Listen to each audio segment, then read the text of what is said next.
Hello, today we will guide you through how to create and use indicator templates in GoCharting. In this walkthrough, we'll show you how to save time by creating an indicator template inside GoCharting. Indicator templates are useful when you regularly use the same setup and want to apply it again without rebuilding everything from scratch each time. To begin, open GoCharting and go to the Trading Hub. This is the main area where you can access the charting tools and start working with your market layout.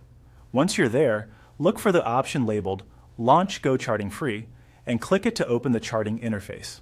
After the platform loads, direct your attention to the right panel of the screen. In that panel, click the three-dot menu. This menu contains extra options related to your chart setup.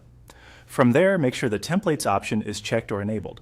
This is important because it allows the template-related controls to appear and be available while you work.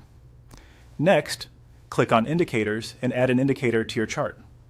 This step is where you begin creating the setup you want to save as a template. Choose the indicator you need and let it load onto the chart. If you normally work with a certain type of analysis, this is the point where you would make sure that indicator is included before saving.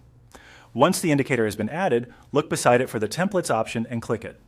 This is where GoCharting lets you turn your current indicator setup into a reusable template. If you don't immediately see it, take a moment to check the same right side area carefully, since it appears alongside the indicator controls. When the template window opens, type in a name for your template and then click Save. Try to use a clear name that helps you recognize the setup later, especially if you plan to create more than one template. A simple descriptive title will make it easier to find the correct one in the future. And that's it.